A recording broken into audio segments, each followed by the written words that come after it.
Good afternoon, everyone. I'm Amanda. I'm the Events and Marketing Director for Bookworks, your longtime Albuquerque independent bookstore. Our bookstore is located in the North Valley, but I'm working here remotely from home near UNM, where we've been conducting our virtual events all spring and into the summer, and we'll continue that into the fall. Unfortunately, with the pandemic, we've been closed for shopping, but we are offering curbside service. So you're more than welcome to check out our website. It's Bookworks without the O's. That's BKWRKS.com. We've got bestsellers, new releases, lots of topical categories that you can shop, and we would love to serve you that way. We have curbside hours Tuesday, Thursday, Saturday from 10 to 2, and Wednesday from 2 to 6. We look forward to opening soon, but we are playing it extra safe, so be sure to shop online and we can ship direct to your home for a contact-free delivery. Next weekend on Saturday, we are hosting the 2020 Independent Bookstore Day. This event typically takes place the last Saturday of April, but with the pandemic, it was postponed this year. So on Saturday, we'll have 3 local events. And Independent Bookstore Day, the organization, which is run out of California, is also hosting a slew of author events. So you can check those out on our website. At 1 o'clock on Saturday, we're hosting Emily Sago for her book, New Mexican Food Made Easy. She's going to cook some sopapillas for us at lunchtime. And then at 3 p.m., we're hosting the renowned feminist scholar, Martha Burke. She has a new book out called Your Voice, Your Vote. It's a women's guide to voting this year. And then at 5 p.m. on Saturday, we'll be hosting the contributors to a new anthology called Albuquerque in Print. So those are all Albuquerque writers that are part of a new edited anthology. So check that out, Independent Bookstore Day, happening on Saturday, August 29th. And then in September, we've got about 15 or 20 events lined up, so you can find those also on our website under the Event tab. Today, we are very pleased to welcome Arnold Vigil. He has a new book out from the Museum of New Mexico Press. We're always happy to support them. I see a couple of museum folks here today. So hello, Anna, and hello, Lisa. Thank you for your help with this event and for all that you do for New Mexico authors and bookstores. Arnold, as you probably know, is a former reporter for the Albuquerque Journal North. He had a very popular column from 2004 to 2009 called ÓRALE. And today, those columns are in a new book called Santa Fe Different. 22 years, and all I got was a cheeseburger. That is one of the best subtitles I've heard in a long time. He's also worked for many years at the New Mexico Magazine, and he has edited several books, including The Allure of Turquoise, which I believe is also a museum book, and Backtracks, Time Travels Through New Mexico. So we'll go ahead and say he's an expert on cultura of El Norte. Right now, he's hanging out in the North. It sounds like he's working on some land during the pandemic, so maybe he can tell us a little bit about that as well. Arnold, welcome. We're excited to hear some of your stories. We'll open it up for questions at the end, so if you have any questions, you can always type those into the chat at any time, and I can help moderate that when Arnold is finished talking about the book.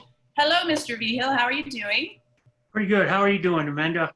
Doing well. I'm not used to being called Mr. Vigil, but oh, sorry. since this is a formal event, I guess it's okay. But well, I'll call you Arnold. How's that? Good. I've been called worse. As have I. What have you got for us? Well, I am very delighted to be here with you through the internet, obviously. It's always good to get the word out about Santa Fe Different and the columns that used to appear in Journal North. I believe most of the Santa Fe, Las Vegas, Espanola area readers are more familiar with that column than Albuquerque, but a few columns used to appear in the main Albuquerque Journal sometimes. So I did get feedback whenever they did from Albuquerque area people. So it's really nice to be able to reach out. to the Duke City. Yes, we probably have some Albuquerqueans, some Burqueños joining us today. Would you like to tell us a little bit about how the book came to be?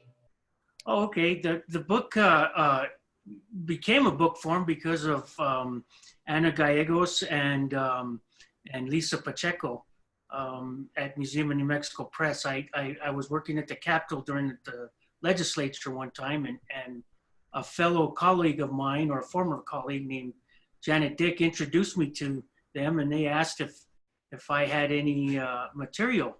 And I said, I sure do. I have a compilation of columns that had previously been approved for publication, but the press that approved them went under during the 2008 downturn, which is pales in comparison with today. So we went back and forth, and they were really, really supportive, and it just blossomed into this book.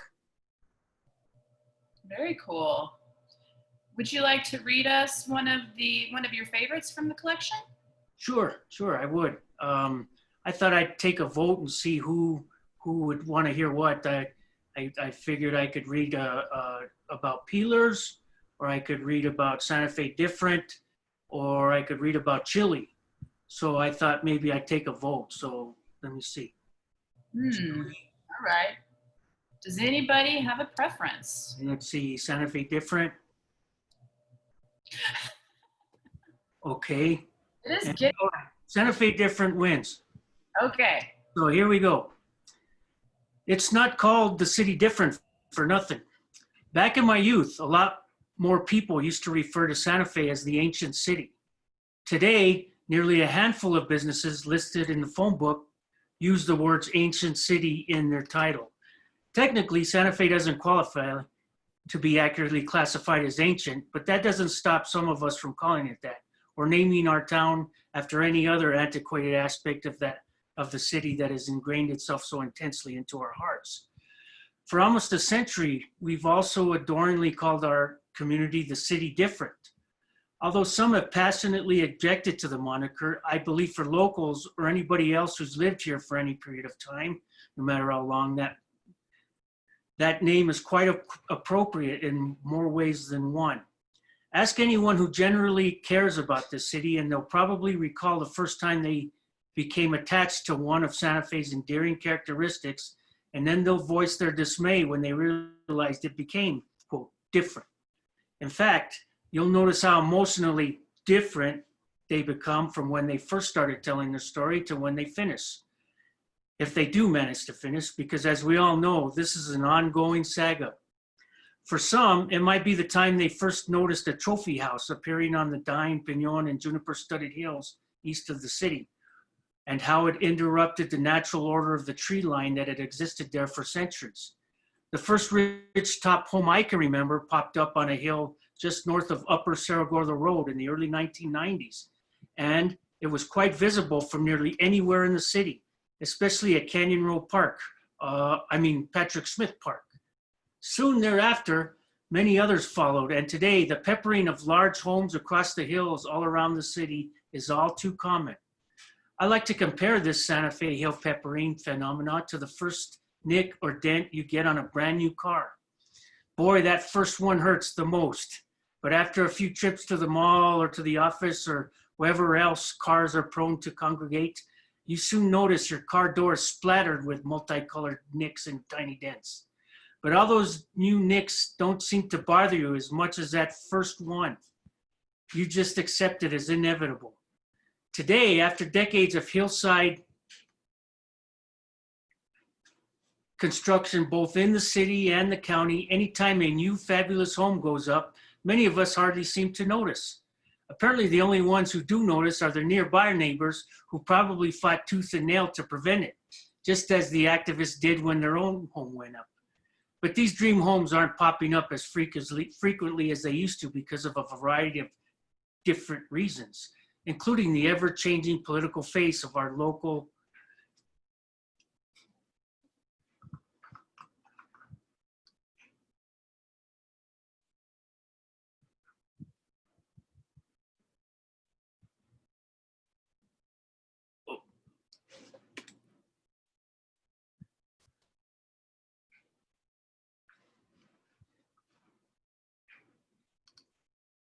governing bodies. Sorry about that. The roller coaster economy and the severity of recent drought conditions that is limiting growth. The successive dry cities we've had throughout the past decade, coupled with the explosion of the bark beetles, have killed off most of our once plentiful pinon trees. Nowadays, when you look up to the hills, all you're likely to see are juniper trees, pinon tree carcasses, and trophy homes, most of which have already been cleared of all the dead pinons within their property boundaries. Because of this, I, as a writer, can no longer honestly use that cliche many writers love to use when describing our city's environs, the pinon and juniper studded hills. Maybe from now on, in the spirit of being accurate, I should only refer to them as our juniper and Rico studded hills. Don't get me wrong though, I lost those unscathed hill views a long time ago, and I've had a lot of time to get over my sadness about how they look now. In fact, if I ever win the lottery, them juniper and Rico studded hills are the first place I'm going to look for a new home. Then I can write about how marvelous it is to live there and how mistaken I was before my good fortune. I just hope that when I move up there, I don't drive the property values down too much. With newly won lottery riches, here we go again.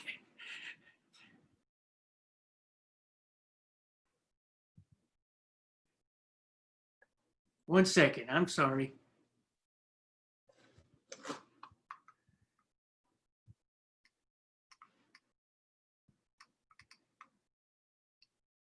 This is what's known as cyber dead space. With newly won lottery riches, I'd rather move my family to the foothills overlooking Santa Fe than to some gaudy mansion in smoggy California, where we obviously become the Beverly Hillbillies. Smashing back down to earth, however, there are many more varieties of moments when local people realize their hometown became the city different since they grew up. Some folks who arrived here long before me remember life before the bulldozers came and knocked down whole sections of established neighborhoods to make way for thoroughfares that would become St. Francis Drive, Guadalupe Street, and Paseo de Peralta. It's hard to imagine life here now without these crucial arteries or the simple life before, when far-fetched ideas such as handling massive traffic flow only existed in the minds of doomsayers. I can imagine seeing the sadness in these same people's eyes when they actually realized that most of their own hardworking children would not be able to afford a humble home in the same neighborhood where so many of their family's forebears had once lived. Before I get too teary-eyed thinking about this, I often remind myself of former Mayor Sam Pick's words when he succinctly commented about the locals' loss of ancestral habitat. Nobody held a gun to their head to make them sell, he said one time. I remember that when I first read this,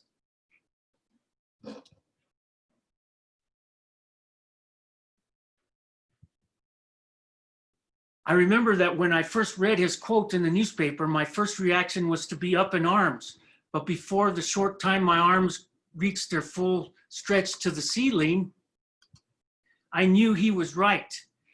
My eldest sister often put it this way: when locals sell, it's either for need or greed. And I didn't even know she was a poet. People in my generational curve knew Santa Fe became the city different when we could no longer cruise the plaza in its entirety. Okay, I admit it. I'm not ashamed to say that I have cruised and still enjoy cruising the plaza, even though it's now only half the fun it used to be. Cruising the plaza is one of the few reasons I have left to go downtown anymore, and I prefer to skirt by in my car because I'm terrible on a skateboard, and dodging them too. Even if I do win the lottery, I'm sure I'll still avoid shopping downtown, and I'll do most of my bargain hunting down Cerrillos Roadway or down on St. Michael's Drive or Rodeo Road. But you can bet the ranch that I'll still be cruising the plaza on the way back to my home in the Juniper and Rico studded hills, Walmart bags and all. Well, I hope I didn't sound too bitter on that column. So. Oh, I like it. That one was called, it's not called The City Different for nothing. So in Santa Fe different, it's basically a non-linear book that is a compilation of 60 columns, I believe.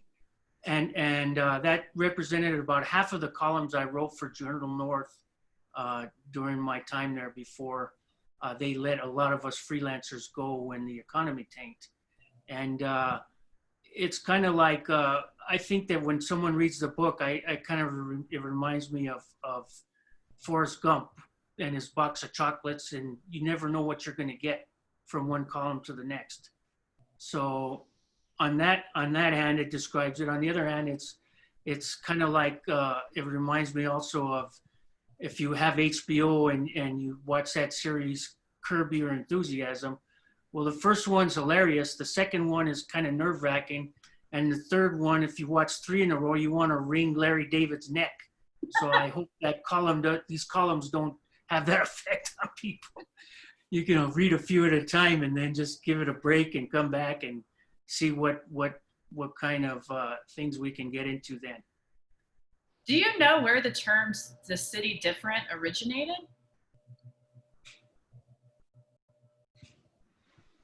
Okay, let's see. My audio went out. Let me see. Are you still there with me, Amanda? Yeah, can you hear me? We can hear you.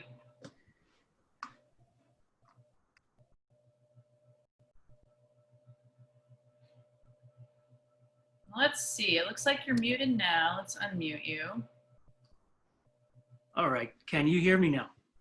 Yes. Can you hear me? Okay. I have no audio now. I don't know what happened. So Shit. let me see here. I'll start with another column here. This one is a column about spelling in Santa Fe.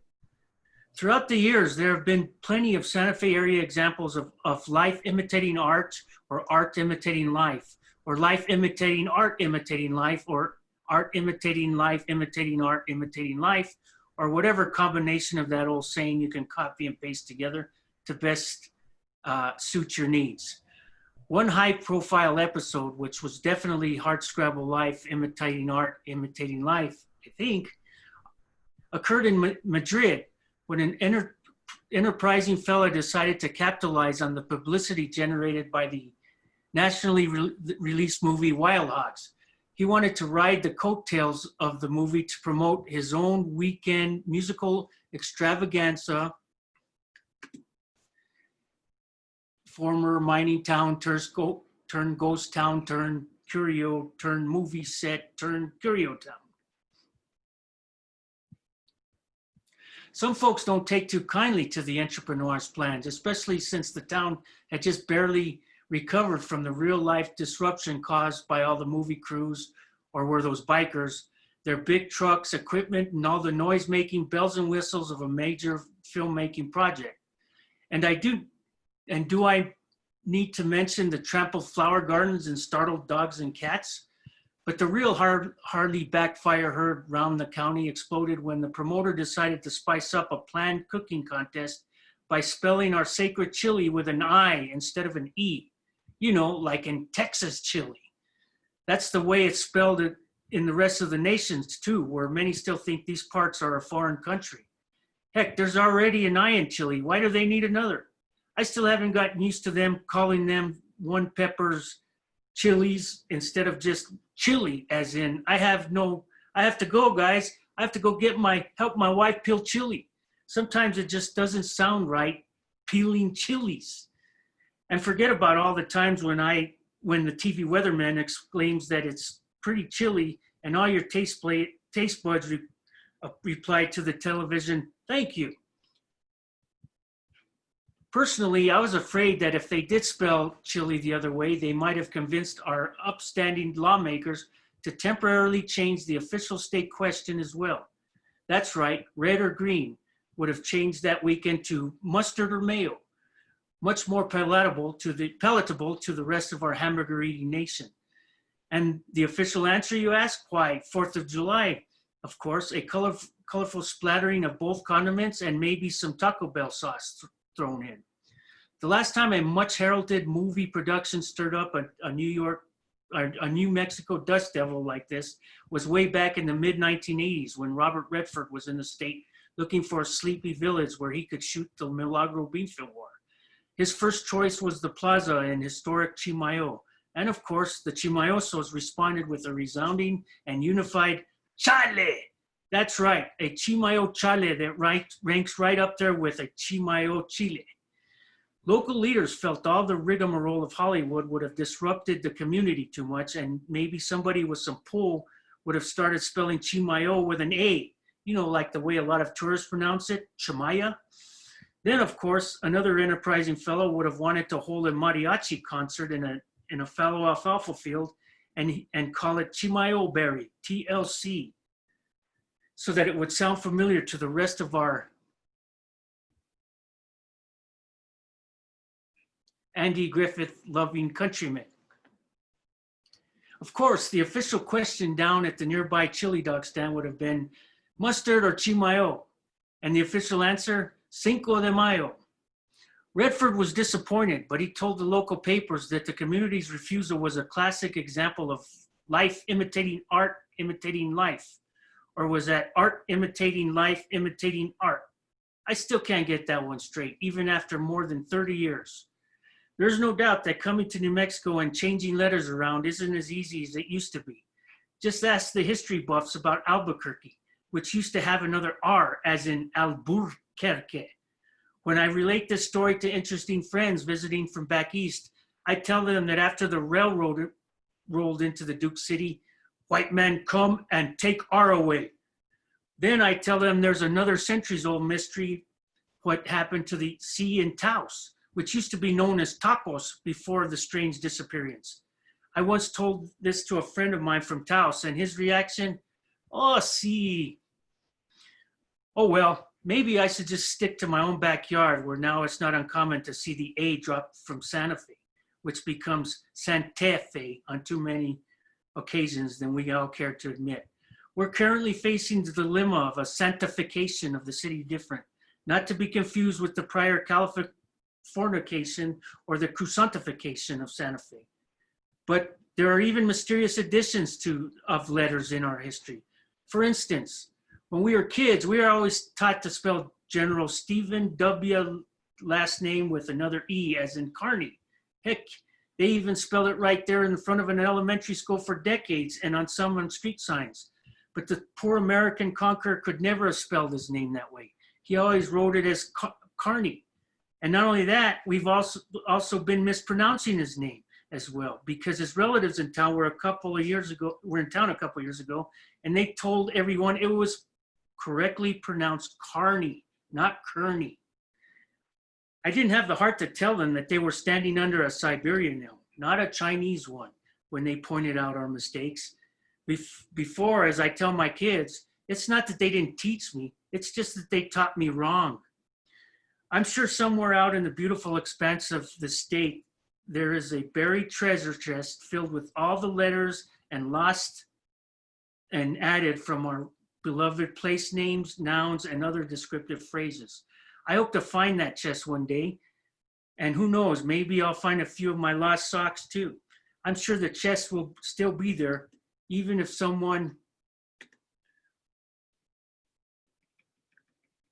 finds it before me, because the chest, then they'll want the one, someone will find it before me, because the chest they will want is the one Forrest Fenn hid somewhere out there with valuable hardscrabble, not one with a bunch of forgotten letters. And by the way, I feel sorry for the next fella who rolls into town and tries to take one of our letters away. He's asking for a poke in the eye. That was What's an Eye Among Friends. Excellent. Can you hear me? Now I can hear you. You unmuted me. Okay, awesome. There's a lot of people who would like to mute me. So you've got special power in your hand. Hey, I wanted to ask you a question about Santa Fe different. Do you know where that terminology originated, where it first started to be called that? You know, that's another mystery that probably is like the origins can never be solved accurately and undisputably, it's kind of like Christmas chili. Nobody knows, but there's speculation that the City Different was a moniker invented around the turn of the 20th century. This was in the early 1900s when Santa Fe was the leaders and the businessmen and the artists all got together and were trying to invent the city to make it more palatable for tourists. And there's speculation that that's where this moniker was invented as a tourist slogan for the railroad and other avenues of getting to Santa Fe to promote tourism. So that's probably the most accurate I've ever really heard. But as far as a pinpoint to the first use of it, I don't think there's anybody can really say for sure. Okay, so it was kind of a marketing gimmick then, it sounds was like. Definitely a marketing, and it's still being used as a marketing phrase. In fact, the city of Santa Fe is officially using it in all their promotional materials today. It's their current one, and they rolled that out right before the pandemic hit. So, you don't see much of it now because tourism is kind of in the doldrums. So I'm sure they'll roll it out soon as things get rolling again. Mm-hmm. Okay. We did have one question sort of related to the pandemic. Do you have any impressions, opinions, jokes about how Santa Feans are handling the pandemic? Well, Santa Fe's always had its share of characters. So I think I've heard one guy say that all this social distancing is taking the fun out of being antisocial. So, but yeah, it's amazing how when I worked at the legislature last session, this was the 2020 session in January, and there was one fella in the Senate, and he used to wear a mask, and this was before everybody. He was, and this was in January, and there was just a trickling of reports of COVID-19 coming out of China, and it really hadn't hit the world stage yet. And this guy was walking around wearing a surgical mask, and he just stuck out like a sore thumb. And it was really bizarre to see him. And then we look back now, and the guy was a trendsetter. Now everybody else is wearing them now. So it's amazing. It's the new normal, so they say. Everybody looks like they're walking in to rob the place, but they're not. They're just walking in to stay healthy. Exactly. Do you want to read us another one? Sure. What about a chili piece, since we're coming up close on chili season? Okay, let me find one here. Okay.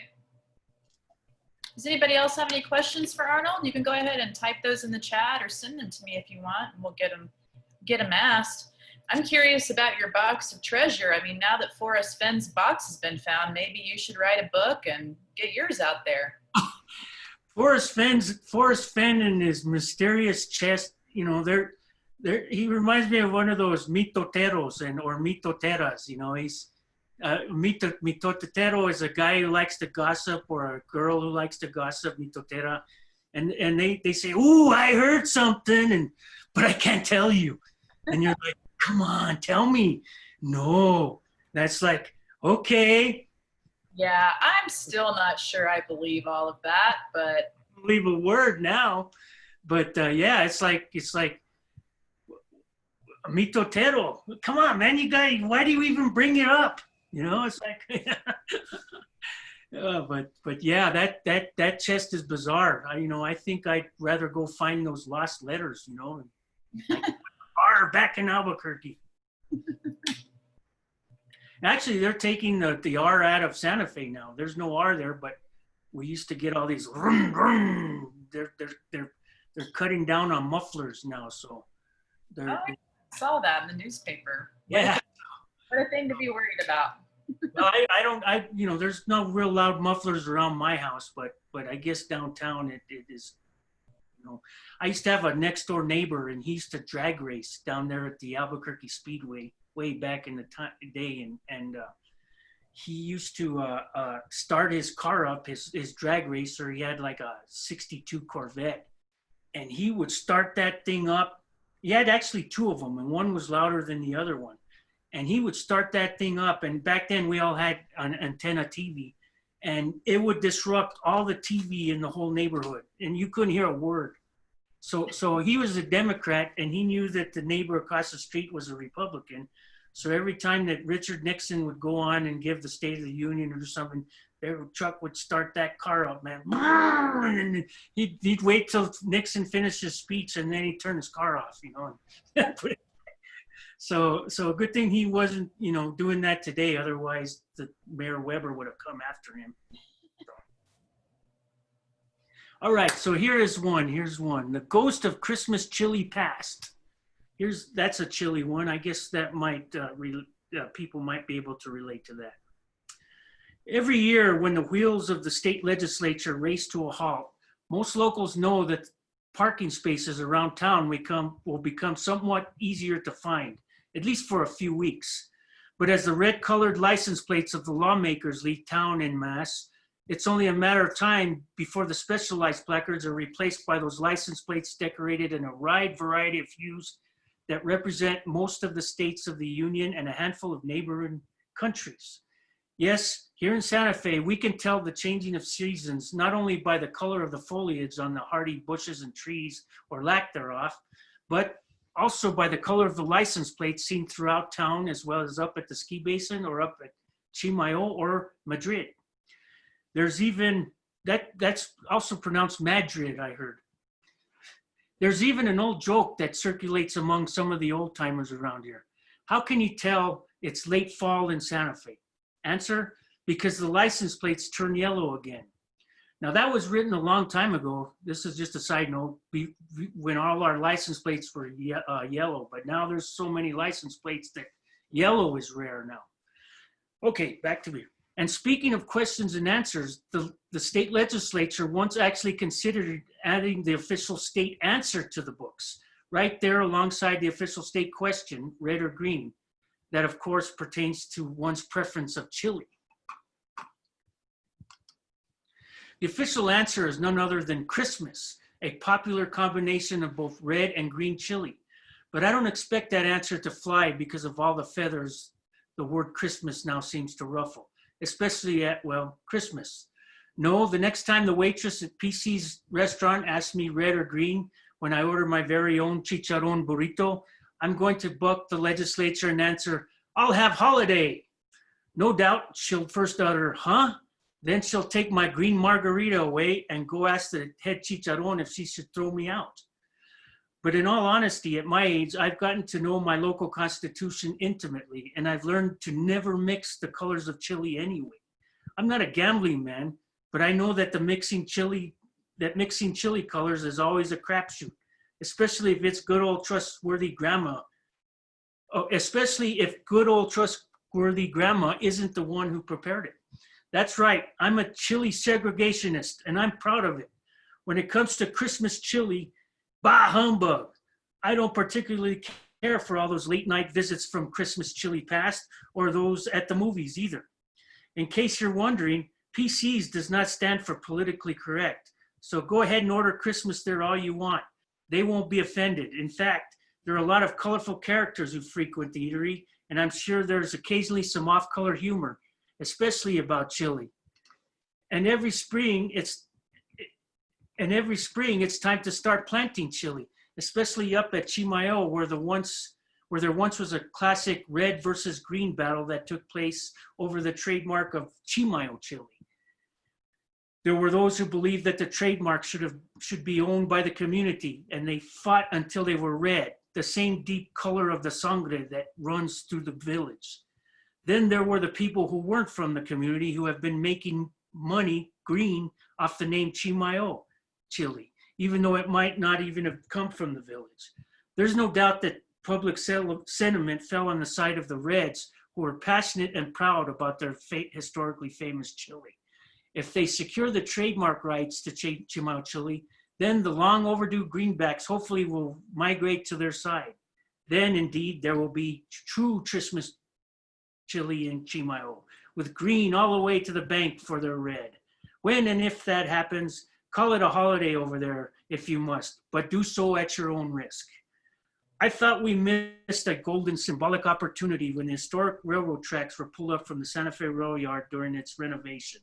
I'd hoped the city of Santa Fe would donate the uprooted tracks to the county government, which around that time allowed a developer of a new upscale subdivision off New Mexico 599 to build the required 30% of affordable housing units in the area, away from the much more expensive homes. The tracks would have served as a symbolic boundary between the two sets of homeowners and maybe even resurrect that oldie but goodie term, the other side of the tracks. Who knows, maybe even one of the kids from the market value side might have stolen away to the other because he was intrigued by the mariachi music. Then, Shazam, we would have had the next Herb Albert on our hands. The city, on the other hand, requires that new subdivisions mix the affordable and market value homes, red and green, if you will, thus ensuring the ideal Christmas community. But the Christmas ordinance sure isn't a holiday for the developers and the market value buyers, who contend it essentially amounts to forced subsidy with a long-term potential for decreased property values. Railroad tracks also played a major part in another railroad or red or green dilemma on the other side of the Sangre de Cristo Mountains in Las Vegas. After the railroad brought newfound prosperity to that town in the 1880s, it essentially drove a wedge between the newly arrived Anglo citizens on the east side and the long-entrenched local Hispanic population in the west. Throughout the following decades, two separate political entities evolved, including separate public school systems, and the vestiges of that rivalry are still apparent in the two existing high schools. Robertson, whose primary color is red, and West Las Vegas, which sports green. And most of the alumni on each side who keep that hot rivalry alive today, well, they'll never admit it, but they're both the same color today, gray. Anyway, it's always a joy in the spring to ask whatever new neighbor just moved here from out of state whether I should plant red or green chili in my garden. Then I informed them later in the summer that I decided to plant Christmas chili because I just couldn't make up my mind. When he finally realizes what I'm up to, and this is about the same time his license plate turns yellow, I ask him if I can borrow a left-handed screwdriver. By the time he figures that one out, it's usually time for Christmas. And that was the Christmas story.